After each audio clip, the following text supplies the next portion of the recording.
नमस्ते दोस्तों, स्वागत है आपका मेरे YouTube चैनल दीप क्लासेस में, जिसमें हम MHD 3 का यूनिट नंबर 2 कर रहे थे। आज की वीडियो में देखेंगे यूनिट 2 से टॉपिक नंबर 2.3, जिसमें हम किसान जीवन में राष्ट्रीय आंदोलन का जो प्रभाव था इसके बारे में जानेंगे। तो बिना देरी किए स्टार्ट करते हैं अपना आज का वीडियो। जहाँ तक राष्ट्रीय आंदोलन का प्रश्न है, होरी को इस आंदोलन की कोई जानकारी नहीं है। गोबर अवश्य शहर में जाकर राजनीति एवं कानूनी रूप से परिचित हो गया है। गोबर के व्यक्तित्व पर टिप्पणी करते हुए प्रेमचंद ने लिखा कि सभाओं में आने जाने से उसे कुछ कुछ राजनीतिक ज्ञान भी हो चला है। राष्ट्र और वर्ग का अर्थ समझने लगा है। सामाजिक रूढ़ियों की प्रतिष्ठा और लोक निंदा का भय अब उसमें बहुत कम रह गया है।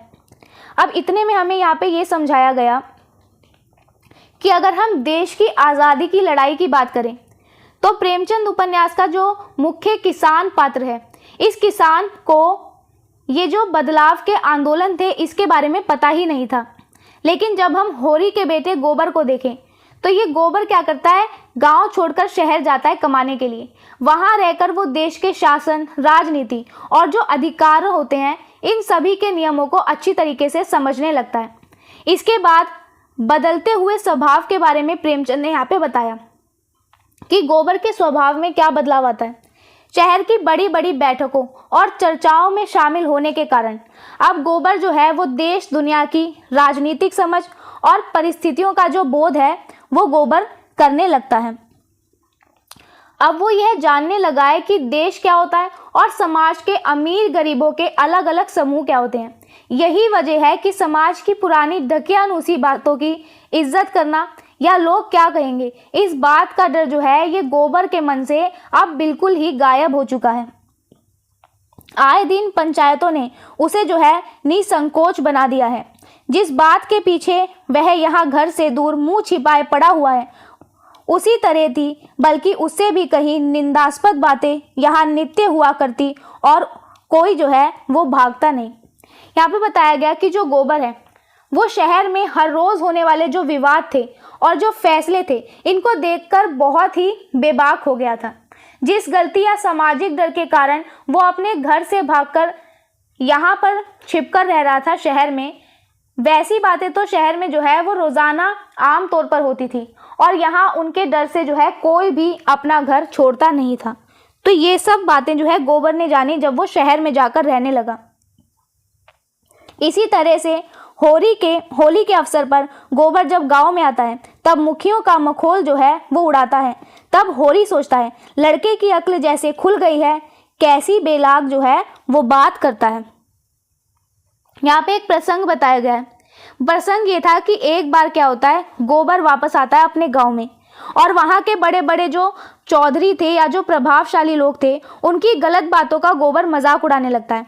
तब गोबर के पिता होरी को ऐसा लगता है कि बेटे की जो समझ है ये अब बहुत ज़्यादा बढ़ गई है और वो बिना किसी डर या बिना पक्षपात के बिल्कुल खरी खरी बात बोलता है, ऐसा होरी का मानना था।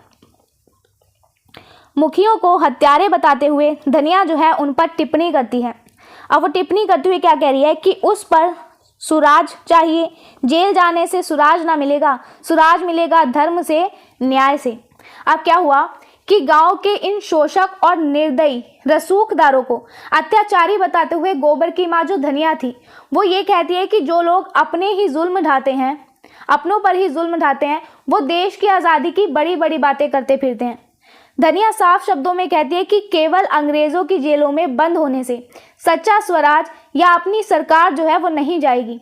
देश में असली खुशहाली और आज़ादी तब आएगी जब सब लोग सच्चाई, ईमानदारी और बराबरी के नियम पर वो चलेंगे। हाँ, धनिया एक बार सुराज का जिक्र करती है। शेष किसी ग्रामीण पात्र ने कभी भी सुराज या राष्ट्रीय आंदोलन का कहीं पर कोई जिक्र नहीं किया गया है। तो अगर हम गोदान उपन्यास की पूरी कहानी को देखें तो इसमें केवल धनिया के मुंह से आज़ादी और सुशासन की बात सुनने को मिलती है, वो भी केवल एक बार। इसके अलावा गांव के किसी भी दूसरे इंसान ने कभी भी इस आंदोलन या देश की जो राजनीति है इस पर इस पूरे उपन्यास में कोई चर्चा ही नहीं की। आगे देखो, धनिया द्वारा किया गया यह जिक्र भी धनिया का अपना नहीं लगता, वरन ऐसा लगता है मानो लेखक जो है वो स्वयं धनिया के मुंह से बोल रहा है। इन टिप्पणियों के अलावा ग्रामीण जीवन में किसान पात्रों की बातचीत में राष्ट्रीय आंदोलन का कोई प्रत्यक्ष उल्लेख नहीं मिलता। दो एक स्थानों पर अप्रत्यक्ष आंदोलन जो है वो अवश्य मिलता है। यहाँ पे क्या बताया गया कि धनिया जो थी उसकी कही हुई ये जो गंभीर बात थी, ये भी एक साधारण ग्रामीण महिला के विचार जो है वो नहीं लगते। ऐसा महसूस होता है कि जो प्रेमचंद थे वो खुद इस पात्र के माध्यम से समाज को अपनी सोच और संदेश दे रहे थे। इन गिनी चुनी बातों को अगर हम छोड़ दें तो पूरे गांव के माहौल में और वहां रहने वाले जितने भी सीधे साधे खेतीहर किसान थे, इनकी आपसी बातचीत में देश की ये जो क्रांति थी इस पर कभी भी सीधे तौर पर कोई बात ही नहीं हुई। इस उपन्यास में एक आध जगह ऐसी बातें जरूर आई जहां पर सीधे तौर पर तो नहीं, पर इशारों में इन आंदोलन की जो झलक है वो हमें देखने को मिली हो। उपन्यास के आरंभिक हिस्से में राय साहब का परिचय देते हुए प्रेमचंद ने लिखा, पिछले सत्याग्रह संग्राम में राय साहब ने जो है बड़ा यश कमाया था। काउंसिल की मेंबरी छोड़कर जेल चले गए थे। अब क्या हुआ, इस उपन्यास की जब शुरुआत होती है तब प्रेमचंद हमें इस उपन्यास के जमींदार जो थे उनके बारे में बताते हैं। तो वो उनके जीवन से जुड़ी कुछ बातें सामने रखते हैं प्रेमचंद ने बताया कि जब देश में पहले सच के लिए जो आंदोलन छिड़ा था तब इन साहब ने क्या किया, बढ़ चढ़कर हिस्सा लिया और बहुत नाम भी कमाया। यहाँ तक कि इन्होंने सरकारी सभा की अपनी बड़ी कुर्सी और पद का त्याग कर दिया था और देश के खातिर जो है ये जेल यानी कि कारागार में भी गए थे। तब से उनके इलाके में जो है आसामियों को उनसे बड़ी श्रद्धा हो गई थी। अब इन्होंने जो त्याग किया था, अपनी नौकरी छोड़ के जेल चले जाना, इस त्याग को देखकर जिस क्षेत्र में ये रहते थे उस क्षेत्र में रहने वाले जितने भी गरीब किसान थे उनके दिलों में अपने मालिक के प्रति जो है बहुत ज़्यादा आदर और सम्मान की भावना जागृत हो जाती है। वह वक्तव्य भी लेखक का ही है। इसके द्वारा भी प्रेमचंद जो है वो राय साहब के व्यक्तित्व को रेखांकित करना चाहते हैं।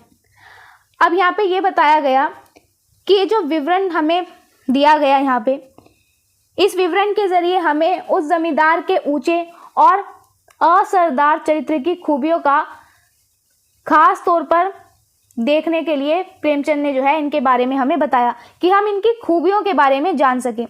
इससे किसानों की राजनीतिक जागरूकता का कोई संबंध नहीं है, क्योंकि किसी किसान ने किसी भी इस श्रद्धा को जो है अभिव्यक्त नहीं किया, ना अकेले में और ना ही सामूहिक बातचीत में। यहाँ पे बताया गया कि ये जो प्रसंग हमने जाना, इस बात का गांव के सीधे साधे लोगों की अपनी समझ या देश की राजनीति की जानकारी से कोई लेना देना नहीं था, क्योंकि इस उपन्यास की पूरी कहानी में किसी भी गरीब मजदूर ने अपने मुंह से कभी भी इस आदर या इस सम्मान की खुलकर बात की ही नहीं थी। ना तो किसी ग्रामीण ने अकेले में बैठकर कभी ठाकुर साहब की इस देशभक्ति की तारीफ की और ना ही आपस में मिल बैठकर जो है कभी भी इस बात पर कोई और चर्चा हमें इस पूरे उपन्यास में देखने को मिली। इसीलिए जहां तक किसानों के जीवन का प्रश्न है, प्रेमचंद ने राष्ट्रीय आंदोलन का जो है कहीं कोई उल्लेख नहीं किया। तो जब बात करें गांव के इन किसानों की, तो प्रेमचंद ने इनकी जिंदगी के बीच देश की ये जो आज़ादी की लड़ाई थी या जो राष्ट्रीय आंदोलन था, इसका कभी भी नाम ही नहीं लिया है। यह अवश्य है कि जो ही उपन्यास में पढ़े लिखे शहरी संभ्रांत पात्र आते हैं, चाहे वह जनता के हितैषी मेहता हो, चाहे खन्ना हो या राय साहब, वह सभी राष्ट्रीय आंदोलन के संदर्भ में जो है बातचीत करते हैं। अब यहाँ पे बताया गया कि इस उपन्यास में शहर के कुछ पढ़े लिखे समझदार और उच्च वर्ग के लोग भी सामने आते हैं। कौन कौन से थे वो? प्रोफेसर साहब थे, मिस्टर मेहता थे, खन्ना थे और राय साहब थे। अगर हम इन सबको देखें तो ये सब आपस में देश के जो हालात थे और जो राष्ट्रीय आंदोलन चल रहा था, इस पर चर्चा करते हुए हमें नजर आते हैं। इससे एक निष्कर्ष तो निकलता है कि प्रेमचंद की दृष्टि में राष्ट्रीय आंदोलन अभी तक शहरी मध्यम वर्ग, पूंजीपति, जमींदार समुदाय तक सीमित है। शहर के निम्न मध्यम वर्गीय लोग और मजदूरों तक में थोड़ी बहुत जागृति आ गई हो, परंतु विशाल किसान वर्ग से यह आंदोलन जो है अभी तक दूर है। तो यहाँ पे ये बताया गया कि इस पूरे टॉपिक का अगर हम निष्कर्ष देखना चाहें तो वो ये निकलता है कि प्रेमचंद के अनुसार उस समय देश की आज़ादी की जो लड़ाई चल रही थी, ये जो राष्ट्रीय आंदोलन चल रहा था, ये केवल शहर के जो लोग थे, बड़े बड़े जो जमींदार थे, सिर्फ इन्हीं तक सिमट कर रह गया। हम कह सकते हैं कि शहरों के कम कमाने वाले साधारण परिवारों और कारखानों में काम करने वाले ये जो मजदूर थे, इनके भीतर तो थोड़ी बहुत समझ और चेतना आ चुकी थी इन आंदोलनों के प्रति, लेकिन हमारे देश का जो बड़ा ग्रामीण खेतिहर समाज था, वो इस क्रांति की गूंज से अभी भी पूरी तरह जो है अनभिज्ञ और अलग थलग हमें इस उपन्यास में दिखाया गया। तो इस तरीके से हमारा ये जो टॉपिक है यहीं पर ख़त्म होता है। मिलते हैं अपने नेक्स्ट वीडियो में नेक्स्ट टॉपिक के साथ, जिसमें हम जानेंगे शहरी जीवन में राष्ट्रीय आंदोलन का प्रभाव। तब तक के लिए वीडियो पसंद आया हो तो वीडियो को लाइक एंड शेयर ज़रूर करें। चैनल को सब्सक्राइब करना ना भूलें। Thank you.